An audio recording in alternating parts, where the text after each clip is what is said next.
Halo,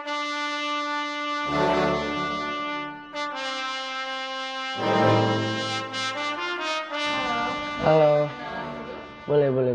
Perkenalkan nama gue Faiz Rahman dari kelas 12 MIPA 1. Perkenalkan nama gue Gregory Daniel dari kelas 12 MIPA 5. Jabatan gue sebagai Ketua MPK periode 2019-2020. Jabatan gue di sini tuh sebagai Ketua OSIS SMA Negeri 13 Kota Bekasi periode 2019-2020. Sekumpulan orang kreatif yang punya ide-ide menarik yang disatuin dalam satu lingkup, yaitu organisasi. Sekumpulan orang yang punya tujuan yang sama dan mereka bersatu untuk mencapai tujuan itu. Mungkin lebih ke organisasi non formal lah, kayak ultras kita bisa sebut organisasi. Jadi gue dulu dari SMP tuh emang udah rajin kayak kegiatan ultras segala macam gitu-gitu. Terus kalau di luar sekolahnya itu gue ngikut Karang Taruna RT RW. Jadi di Karang Taruna itu juga belajar diajarin organisasi. Apalagi kan kita kalau di Karang Taruna RW biasanya sama anak-anak kuliahan, anak-anak kampus dan segala macam biasanya. Pengalaman organisasi gue sebelum SMA, gue SMP pernah ikut pramuka. Terus kebetulan gue dipercayai buat jadi Pratama, aka ketua pramukanya. Kenapa mau join organisasi? Nyambungin sama orang lain. Ini organisasi ini kita bayangin aja ya, kayak sebuah circle. Ini diri lo, sebuah lingkaran kecil. Terus di sekelilingnya itu ada lingkaran-lingkaran lain, itu orang lain. Dan organisasi itu yang nyambungin antara lo dan orang lain. Dan dari satu itu circle-nya itu jadi satu circle yang gede dan akhirnya join lagi sama circle-circle yang lain. Banyak pelajaran yang nggak bisa kita dapetin di dalam sekolah, dalam buku. Yang pelajaran dalam organisasi itu lebih banyak, kayak time management dan lain-lain, public speaking. Itu baru segelintir kecil ilmu-ilmu yang baru kita dapetin di organisasi.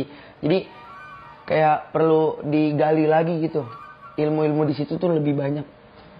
Nggak tentang akademik terus, nggak tentang MTK dan fisika dan lain-lainnya gitu. Dari keluarga dulu tuh dia lebih ke responnya udah netral ya, jadi kadang suportif, kadang kayak OSIS mulu nih gini ya, tapi emang namanya tanggung jawab, kita juga harus menjalani itu dengan hangat, jujur dan senang hati. Jadi kadang keluarga ya maklumin lah, lama-lama keluarga maklumin, kayak keluar mulu kalau acara keluarga jarang ikut dan segala macam, jadi biasa aja sih. Terus kalau teman, jadi gue punya visi, gue ngajak temen gue masuk ke organisasi gue, dan itu sekarang terjadi. Jadi teman-teman gue dulu yang sebelumnya nggak ikut OSIS, jadi gue ajak. Jadi mau nggak mau lingkupnya jadi satu, jadi main sambil gawe sambil OSIS gitu sih. Paling dari orang tua pasti suportif lah ya anaknya ikut organisasi, karena di organisasi kita orang tua juga tahu kalau kita belajar mandiri, belajar ngurus diri lu, ngurus teman-teman lu dan segala macam. Paling negatifnya dari orang tua, paling cara kita bagi waktu itu mungkin gue lebih banyak ke organisasi gue dibanding ke urusan keluarga, urusan orang tua gue bikin. Jadi kayak kadang-kadang orang tua mikir kayak, buat apa sih lu ikut organisasi kalau lu sendiri nggak punya waktu buat gue di rumah gitu istilahnya. Tapi makin kesini makin ngerti sih orang tua, kayak ya udah itu emang pilihan hidup gue mau ikut organisasi, jadi orang tua bakal oke aja. Kalau dari temen? Kalau teman, nah kebetulan teman gue kebanyakan anak organisasi, jadi bisa dibilang mereka semua mendukung sih. Jadi ya berjalan bersama-sama aja sih kita. Banyak sih menurut gue dampak buat diri gue pribadi ya. Kayak di organisasi, gue belajar public speaking, gue belajar ketemu orang banyak, nyatuin pola pikir orang banyak, kayak pola pikir yang A, ya pola pikir yang B, yang disatuin, jalan tengahnya gimana. Sebenarnya lebih ke ngelatih diri gue sih buat masa depan gimana. Public speaking sih, lebih public speaking, terus jadi kita lebih berani ngomong ke orang-orang, terus time management. Jadi kita di organisasi tuh belajar mengatur waktu, apalagi kan kita prioritasnya belajar, prioritasnya sebagai pelajar yang mengutamakan belajar, jadi kita harus bisa organisasi, main, terus belajar, keluarga. Jadi kita harus bisa ngekotak-kotakin dan ngebagi-bagi, gitu sih. Nah, kesulitannya itu ya ini menurut gua sebagai pelajar ya, lebih ke time management, karena kita bukan disulitkan sih, emang beban utama kita tuh ya belajar. Jadi kita harus walaupun kita masih sering, tapi jangan sampai jomplang, nggak lupa belajar, lupa ngerjain tugas. Nah itu salah banget. Jadi kalian misal pengen ikut organisasi juga harus kayak, oh udah tahu nih ada tugas dulu, yang ngerjain tugas dulu, baru kita organisasi. Gitu sih, lebih sulitnya ke time management. Time-nya, cara kita bagi waktu gimana itu benar-benar menurut gue, bagi diri gue itu yang paling susah ya. Karena gue kalau udah asik sama satu hal, gue bisa ngelupain hal yang lain. Jadi yang menurut gue benar-benar paling susah itu sih, dimana gue bagi waktu buat orang tua, bagi waktu buat keluarga, bagi waktu buat main. Kadang-kadang gue lupain demi organisasi, akhirnya gue fokus sama itu doang, akhirnya gitu-gitu sih. Pengalaman yang paling gak bisa dilupain. Jadi waktu itu ceritanya ada penilaian akreditasi sekolah yang bikin gue sama teman-teman gue urusin dokumen-dokumen organisasi segala macem, yang dimana seharusnya kita capek kalau kita kerja sampai malam, misalnya lembur gitu-gitu kan. Tapi di malam ini tuh gue merasa seru aja gitu ngejalaninnya, karena gue sama teman-teman organisasi gue udah merasa kayak kita keluarga, kayak jadi asik aja gitu buat lu kerja sampai malam pun, istilahnya kayak lu bayangin aja lu nginep sama saudara-saudara lu, istilahnya gitu. Serunya sih gitu, yang bener-bener bisa gue lupain. Sejauh ini paling gak bisa dilupain tuh ya kalau kita kerja bareng-bareng, kayak kita dapat kerjaan dari guru, misalnya dari guru minta dadakan. Nah jadi kadang Hamin satu acara baru disiapin, kayak bener-bener guru minta dadakan, jadi kayak grecep gitu, segala macam improvisasi dan segala macamnya. Itu sih yang seru lah pokoknya, karena salah satu individu sama-sama kayak udah improvisasi segala macam gini gitu, saling bantu membantu. Di situ sih asiknya, nggak bisa dilupain ya kerja bareng sih pasti, yang kayak sampai nginep dari pagi pulang sore, dari sore pulang malam gitu sih serunya.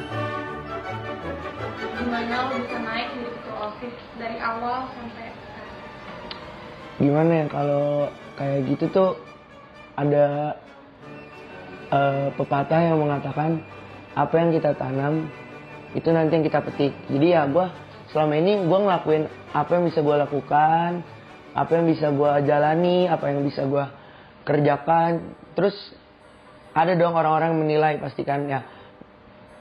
Gue juga nggak tahu kenapa gue bisa terpilih, ya mungkin angkatan dulu, waktu dulu menilai gue bagus dan segala macam. Ada poin-poin yang bisa diunggulkan dari gue aja. Jadi gue cuma itu, balik lagi, kita cuma bisa kerja dan jalanin ya apa yang ditugaskan yang kita ambil aja. Jadi sepadan aja sih, kalau lo hard work lo bakal dapat hasil yang manis juga gitu sih paling. Tapi gue sendiri dikasih tanggung jawab gini ya gue terima pasti. Gue awalnya itu gak expect sama sekali kalau gue bakal jadi ketua MPK. Jadi gue ngelakuin segala sesuatu tuh ikhlas aja gitu. Kayak gue dari mulai anggota komisi 2, terus gue bener-bener istilah dalam tanda kutip ikhlas ngejalaninnya. Terus makin lama kan effort kita makin jalan ya, karena semakin lama kita semakin melekat sama organisasi itu. Dan akhirnya mungkin orang lihat kayak gue dikasih kepercayaan buat jadi ketua MPK gitu. Kalau kesulitan sebagai memegang tanggung jawab sebagai ketua OSIS ada nggak? Kalau ketua tuh ya ngeriungin anaknya gitu, apa ya kata-katanya, ngenaungin anaknya gitu. Jadi ngayomi, jadi ibarat kata kan OSIS gue anggotanya ada 36, jadi ya gue harus bikin kondisi itu tuh tetap baik, tetap kayak kondusif dan segala macam. Terus ngebagi tugas juga sih, nggak selamanya ketua OSIS terus. Jadi gue ngebagi ke wakil gue, ke bendahara dan segala macam gitu sih. Ada nggak sih kesulitan tersendiri selama memegang jabatan sebagai ketua? Kesulitannya pasti ada. Kesulitan yang pertama itu untuk mengayomi anggota yang lainnya.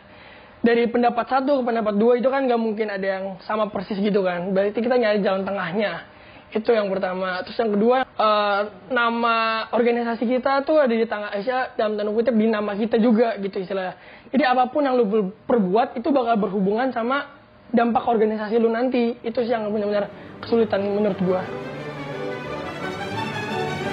Masih banyak minat di kelas yang mau join ke organisasi. Nah, motivasi lo buat mereka tuh apa sih? Motivasi gue buat adik-adik kelas yang mau join organisasi, join aja. Karena kita nggak bakal tahu apa yang bakal lu dapet di organisasi ini. Dan gue percaya nggak ada yang sia-sia sih kalau lu join organisasi. Itu yang pasti bakal nambah ilmu lu. Bukan cuma ilmu pelajaran yang lu dapet di sekolah, tapi ilmu yang lu dapet tuh lebih luas istilahnya. Ilmu kehidupan yang bakal lu pakai nantinya ke depannya. Itu benar-benar berharga banget sih. Kalian tuh harus serius, kalian harus ikhlas ngerjainnya, kalian tuh harus yakinin dari organisasi ini dapat ilmunya banyak. Jadi kayak kalau kalian jalaninnya ikhlas dan pengen kayak ngegali ilmu-ilmu yang ada di dalam organisasi ini, pasti kalian bisa berhasil kayak nemu lah gitu ilmu-ilmunya. Jadi kalian pertama harus serius dulu kayak gitu. Jadi kayak jalaninnya harus dengan senang hati, jangan beban gitu kayak jangan dibeban-bebanin gitu. Karena yang bikin gampang atau sulitnya itu ntar balik lagi ke kalian.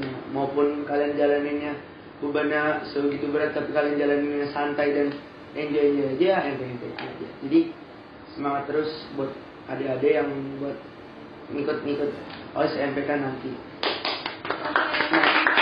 Thank you guys. Gue tunggu lu semua di organisasi.